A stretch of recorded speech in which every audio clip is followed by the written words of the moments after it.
నమస్తే. నేను Chevella member of parliament కొండా విశ్వేశ్వరరెడ్డిని. వచ్చే ఫిబ్రవరి 27న ఎమ్మెల్సీ ఎలక్షన్స్ జరుగుతున్నాయి. గ్రాడ్యుయేట్స్ ఎలక్షన్స్ మరియు టీచర్స్ ఎలక్షన్స్ జరుగుతున్నాయి. ఈ ఎలక్షన్స్లో మీరు భారీ సంఖ్యలో వచ్చి మా బీజేపీ అభ్యర్థులను, గ్రాడ్యుయేట్స్ ఎమ్మెల్సీ అభ్యర్థి సి అంజిరెడ్డి గారు, అట్లనే టీచర్స్ ఎమ్మెల్సీ అభ్యర్థి మల్క కొమరయ్య గారికి ఓటేయాలని నేను కోరుతున్నాను. శాసన మండలిలో మీ నిజమైన అభ్యర్థి కేవలం బీజేపీ ఎమ్మెల్సీసే ఉండగలుగుతారు. ఎందుకంటే మీ అందరికి తెలుసు ఎన్నో సమస్యలు ఉన్నాయి విద్యారంగంలో. గ్రాడ్యుయేట్స్కు, టీచర్స్కు జియో 317 తెలుసు, అది టీఆర్ఎస్ ప్రభుత్వం పెట్టింది. కాంగ్రెస్ ప్రభుత్వంలో ఇంకా అట్లనే కొనసాగుతుంది. అట్లనే పెన్షన్స్ విషయంలో, తర్వాత డీలేడ్ డిఏస్ ఇవన్నీ కూడా డిలే అవుతున్నాయి.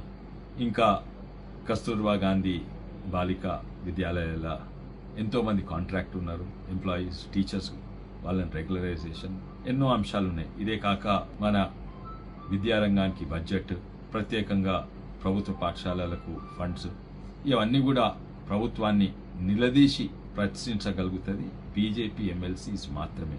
అధికార పార్టీ ఎమ్మెల్సీస్ ప్రభుత్వాన్ని నిలదీసి అడగలేరు. అట్లనే ఇండిపెండెంట్ క్యాండిడేట్స్ ఎంతోమంది ఉన్నారు.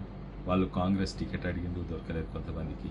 లేకుంటే రేపు ఒకవేళ మేము గెలిస్తే కాంగ్రెస్ జాయిన్ కావచ్చని వాళ్ళు కూడా ప్రభుత్వాన్ని నిలదీసి అడగగలగరు. కేవలం బీజేపీ ఎమ్మెల్సీస్ మాత్రమే శాసన మండలిలో నిలదీసి ప్రభుత్వాన్ని ప్రశ్నించగలిగేది. ఎమ్మెల్సీస్ బీజేపీ ఎమ్మెల్సీస్ మాత్రమే. బీజేపీ పార్టీ ఎప్పుడు కూడా మీ కొరకు, దేశం కొరకు, రాష్ట్రం కొరకు, ప్రాంతం కొరకు పనిచేసే పార్టీ బీజేపీ పార్టీ మాత్రమే. మరోసారి మీ అందరికీ విజ్ఞప్తి, మా బీజేపీ అభ్యర్థిని భారీ సంఖ్యలో వచ్చి ఓటేయమని మా కోరిక.